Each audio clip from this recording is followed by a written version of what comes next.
Before I begin, I just want to say thank you, dear viewers, for joining me today. Your time is precious, and I'm truly grateful you're here to share in my story. If you're comfortable, drop a comment below. Let me know where you're tuning in from and what time it is there. I'm Miriam Sterling, and at 78 years young, I've got a tale to tell that's laced with love, loss, and the quiet power that comes from turning heartbreak into something unbreakable. So settle in with a warm cup of tea, and let's journey back together. My name is Miriam Sterling, and I've spent my life surrounded by the magic of words, in a world where stories aren't just told. They're lived, breathed, and preserved. Born in a bustling little town in upstate New York, where the autumn leaves painted the streets in gold and crimson, I built my haven around books and family. For nearly 50 years I was the guardian of Sterling's enchanted pages, our family's historic bookstore. A cozy 3-story gem tucked in a Victorian building, filled with rare first editions, creaky wooden shelves, and hidden nooks where readers could lose themselves for hours. Picture it. The scent of aged paper mingling with fresh coffee from the in-house cafe I added in the 80s, walls lined with signed classics from authors who'd visited over the decades, and a secret attic room housing my personal collection of antique manuscripts. To my daughter Rebecca and her husband Victor, I'm just Grandma, the whimsical book lover who sends handwritten letters and bakes apple pies in my modest cottage on the town's edge. They view me as a gentle soul easing into twilight years, sustained by a small pension from my late husband's teaching career and occasional bookstore royalties. But oh, my friends, how deeply they're mistaken. My true wealth isn't in grand estates or sparkling gems. It's a fortune I've quietly amassed from savvy investments in publishing startups, rare book auctions, and digital archives, all steered by my trusted confidant, Clara Voss, a financial strategist with a mind as sharp as a plot twist. When my husband, Elias, passed from cancer 14 years ago, I became the sole custodian of a portfolio worth over $60 million. I kept it veiled, not out of distrust alone, but to truly discern the souls around me. Would Rebecca value me for the bedtime stories I read her as a child, the wisdom shared over dog-eared pages? Or was she merely tolerating me, awaiting a windfall she underestimated? Let me whisk you back to the early days of the bookstore to paint a fuller picture. It was 1968 when Elias and I bought the rundown building with a modest loan from my savings as a librarian. We transformed it into enchanted pages, starting with second-hand volumes and local author readings. I curated the rare books section myself, hunting estate sales for treasures like a signed Hemingway or a first-print Austen. Elias handled the accounts. I wove the magic, hosting story hours for kids, book clubs for elders, even a writer's retreat in the attic. Rebecca was born in '72, our only child, growing up amid the stacks, her laughter echoing as she played hide-and-seek between shelves. Those were enchanted times when family felt like an open book, full of promise. But pages turn and so do hearts. Rebecca grew restless with our quaint life, moving to the city for college, marrying Victor, an ambitious marketer with a taste for luxury. Their visits grew sporadic, laced with suggestions to update the store, turn it into a chain cafe, or sell it for condos. I smiled through it, but their hints were like bookmarks flagging trouble ahead. The betrayal revealed itself not in thunderous arguments, but in the pure, unfiltered words of a child, during our family's annual Thanksgiving reunion at the bookstore 3 years ago. It was a crisp November afternoon, with the aroma of roasted turkey and pumpkin pie wafting from the cafe kitchen. I'd prepared myself. Rebecca and Victor had offered to help host, but it became their showcase. Elegant table settings with crystal goblets, a hired quartet playing soft jazz in the reading lounge, and guests, mostly Victor's business contacts, mingling amid the bookshelves turned into a makeshift ballroom. Rebecca fluttered about in her silk blouse, her smile a glossy veneer as she accepted compliments on her modern vision for the space, barely acknowledging little Ethan, our 6-year-old grandson and the light of my life. Ethan, with his wide eyes and insatiable curiosity for stories, sought me out in the attic retreat, my private oasis of antique tomes and writing desks. "Grandma," he said, clambering onto my lap with a handmade bookmark I'd crafted for him, a pressed leaf from the store's garden, laminated with a quote from his favorite fairy tale, not the expensive gadget from his parents. "Can we read the dragon book again?" I chuckled, pulling out the worn volume of fantasy adventures we'd shared so many times, and we dove in, his giggles filling the cozy space. But as the tale reached its climax, Ethan tilted his head, his voice a soft, innocent murmur. "Mommy says you're old like these dusty books, Grandma, and Daddy says they can't wait for you to fade away so they can sell this place and start a big company." He wrinkled his nose, confused. "They want a fancy car and trips to Disney." Those words pierced me like a misplaced bookmark slicing through a page, sharp, unexpected, and irreparable. Rebecca wasn't my daughter anymore. She was a thief in disguise, conspiring with Victor to liquidate the bookstore, our family's literary heart, where Elias proposed to me amid the poetry section, for a corporate venture, perhaps a chain of tech-savvy cafes. The property, with its prime location and historic value, was mine alone, the deed solely in my name to protect it from Elias's distant relatives' claims long ago. They didn't know the full extent of my investments, but their greed for the building was palpable. I didn't let Ethan see the storm brewing. I hugged him close, whispering, "Grown-ups have wild imaginations sometimes, my dear. But real magic, like in our books, lasts forever." Inside, sorrow churned into determination, a plot twist I hadn't foreseen but was ready to author. That evening, as the reunion wound down and guests departed, I slipped away to my cottage, the autumn wind carrying fallen leaves like scattered pages. Alone by the fire, I reflected on Rebecca's childhood, her first words spoken in the store's story corner, her teen rebellions over boring books versus city lights. How had my nurturing led to this entitlement? With a steady hand I called Clara. "It's time," I said, my voice resolute. "Launch the Narrative Safeguard Protocol." The Narrative Safeguard Protocol was our meticulously plotted strategy, developed over years of coffee chats and financial reviews, a framework to shield my legacy and expose hidden motives. It wasn't revenge born of spite, but justice rooted in Elias's final whisper.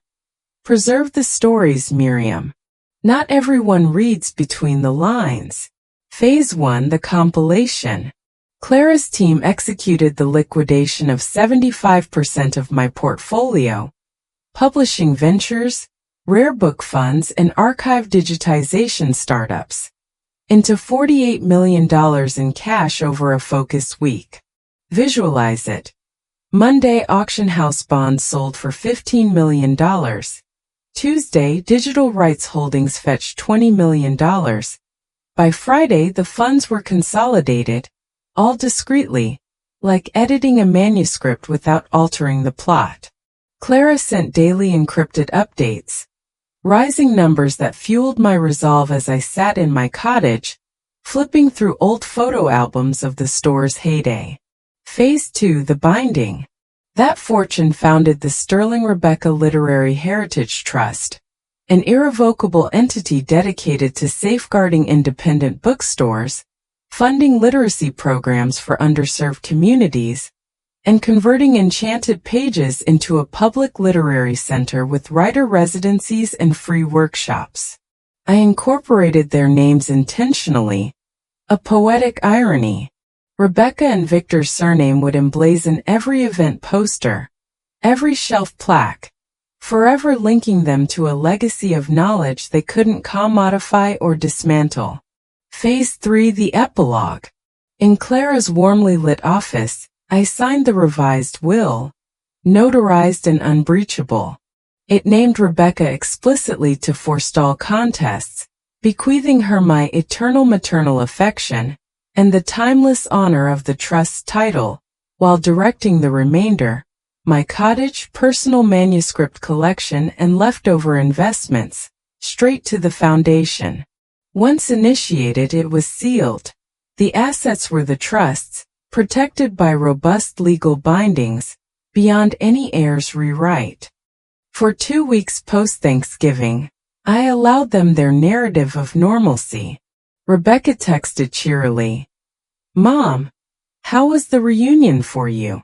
Victor and I were brainstorming ways to revitalize the store.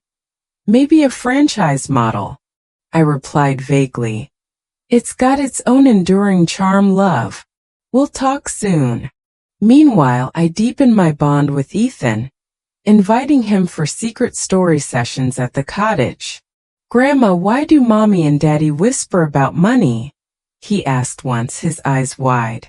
I smiled gently. Sometimes people forget that the best treasures are in the tales we share, not the coins we count. Through these subplots, I shielded him from the storm, teaching him values like empathy and integrity, lessons Rebecca had apparently forgotten. The summons landed like a plot reveal. A formal letter from Clara's firm, certified to their city loft, mandating an urgent estate consultation. They arrived at her book-lined office brimming with expectation, Rebecca in her chic blazer, Victor with his briefcase, their lawyer a slick operator with a calculating smile. This was their climax, they believed. A generous handover, perhaps control of the store to launch their empire. Clara, with her poised demeanor and incisive wit, ushered them in and presented the volumes. Mrs. Sterling has elegantly revised her legacy. Anticipation dissolved into shock as they pored over the documents. Trust blueprints, will updates, transfer confirmations. Victor's jaw tightened. The bookstore. A public center? With our name. Clara detailed it flawlessly. Assets safeguarded, property repurposed, fortune nurturing literacy for ages. Rebecca's voice cracked. "Mom, why? We were planning for Ethan's future, our dreams." I stood, my words flowing like a well-crafted prose. "Your dreams were scripted on my exit, Rebecca. On erasing the chapters your father and I wrote. I've authored a legacy of enlightenment. One you can read, but never revise for profit." The confrontation boiled over. Rebecca wept. "This is cruel, Mom. We love you, but you're punishing us for wanting more." Victor slammed his fist. "This is theft. We'll fight it." Their lawyer spouted challenges, undue influence, incapacity. But Clara countered with affidavits, timelines, and precedents. They left in a rage, promising litigation. The fallout read like a gripping saga.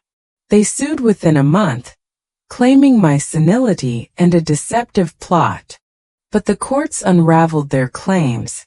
The protocol predated the revelation, my acuity verified by experts. The judge ruled firmly, burdening them with fees that ravaged their finances. Victor's marketing firm lost clients amid whispers of family greed. Rebecca's social network frayed, invitations vanishing as friends sided with poor Miriam. They sold assets to cope, luxury car gone, loft downsized. Their marriage splintering in heated arguments.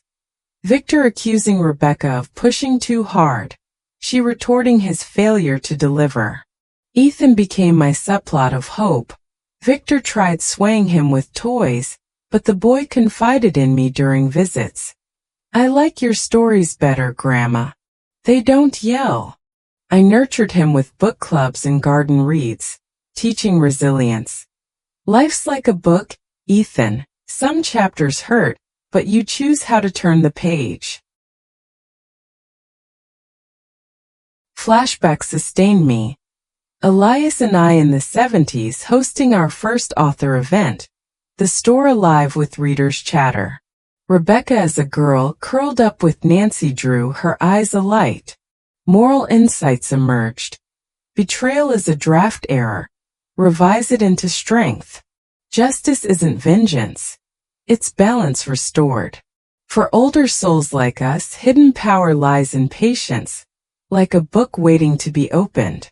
9 months later, I stood in the bookstore's transformed atrium at the Trust's debut literary festival. The shelves alive with booths, readings, and writers from near and far. Local media raved. The Sterling Rebecca Trust, a beacon for literacy, honoring a family's name in community service. Rebecca and Victor watched from their unraveled lives. She in a small apartment after leaving Victor amid the chaos. He demoted and isolated, posting cryptic reflections online. Their franchise fantasies crumbled. Rebecca took a part-time job, Victor's deals dried up. At 78, I sip coffee in the store's cafe, now a public hub, curating not just books but empowerment. To my fellow elders, your value isn't in what others steal. It's in the stories you safeguard. Strength simmers in silence, justice unfolds like a well-plotted tale. Resilience? It's authoring your sequel. If bonds fray, don't close the book, rewrite with grace. And always hold the pen to your legacy. What did you think, friends? If this story touched you, smash that like button, subscribe for more heartfelt tales, and comment your thoughts below. Have you turned betrayal into triumph? Share your wisdom, we're all in this book club together.